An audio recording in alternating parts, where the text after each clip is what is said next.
Hello, and welcome back for another Torah Tuesday. Last week, we started our discussion of Exodus chapter 12 with verses 1 and 2, and we talked about Israel's calendar and how leaving Egypt is the start of a new calendar. Now we're going to get into some of the nitty-gritty of the instructions on how Israel was to celebrate the Passover. So I'm going to read verses 3 through 7 from my translation of the Hebrew. Speak to the whole congregation of Israel, saying, on the 10th of this month, they shall take for themselves, each man, a lamb for his household, a lamb per house.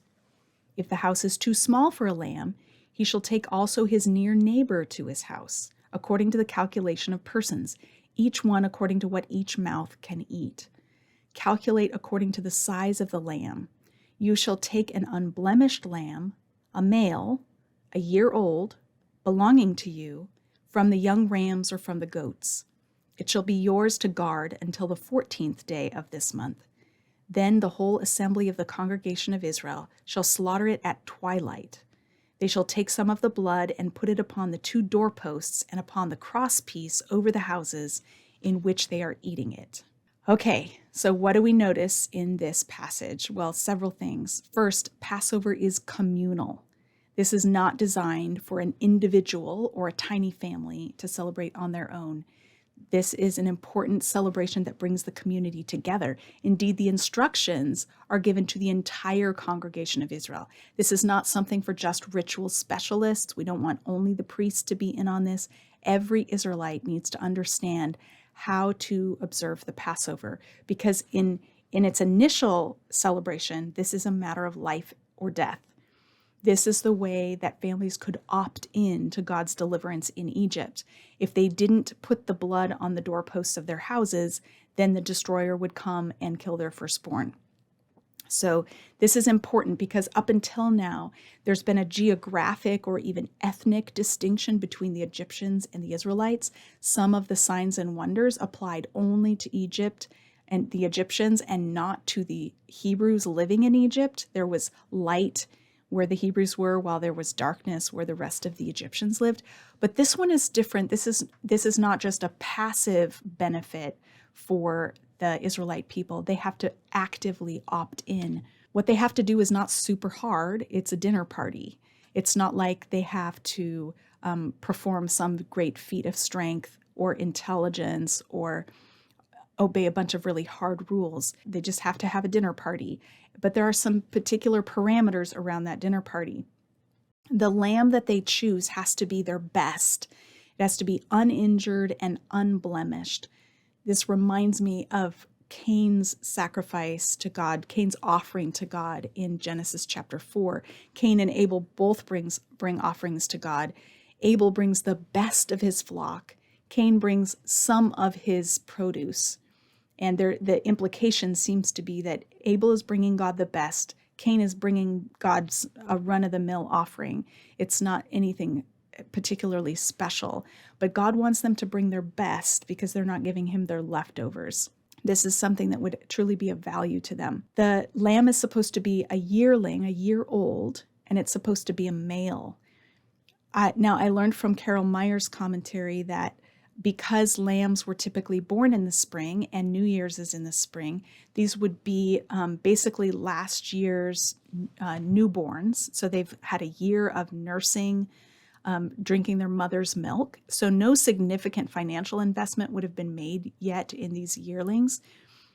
They wouldn't have been eating grain or other grazing. They would have been on milk all year. But their mom is still in full milk production. So as soon as this sacrifice is offered, then the family will be able to continue to enjoy the milk produced by the mother. It has to be a male, and you can understand why, because it's possible to maintain a herd with only a few males and lots of females who can give birth. If you began killing the female lambs, then you would be cutting off future supply of animals. This ritual is supposed to take place on the 14th day of the first month. So the instructions are given on the first day. They have some time to make preparation. And so it's interesting, there's an interesting wordplay in verse 6. It shall be yours to guard until the 14th day of this month. In Hebrew, the way numbers work is it would be said 10 and 4. So on the 10 and 4 day of this month. So the word for is arba'ah. And the word for twilight, we could literally translate it between the evenings. Evening is erev, but if you say between the evenings, make it plural and put the on it, it's ha'arbaim. So arba'ah is the 4 in 14th, and ha'arbaim is twilight. So there's an interesting resonance or wordplay going on in that sentence. I suspect that wordplay is especially common in ritual texts, but I haven't been able to chase that down yet. So if anyone knows of a resource, I would love to hear about it. The thing that we need to especially notice here is that Passover is something that happens in liminal space and time. The word liminal is a technical term that's based on the Latin word limen, which means threshold. If you've read my book, Bearing God's Name, you are totally in the loop already and you know what liminal means. But for those of you who haven't, the limen is the threshold of a doorway. And if you're in the doorway of a building, you're neither inside nor outside. You're in liminal space. You're in between places. And so what's interesting about this ritual is that it takes place in liminal space. That is, they're painting the blood on the doorposts of their home, so they're actually marking liminal space so that no one can enter or leave until this event has taken place. But it also takes place in liminal time, because twilight is to time what a doorway is to space. It's the between day and night.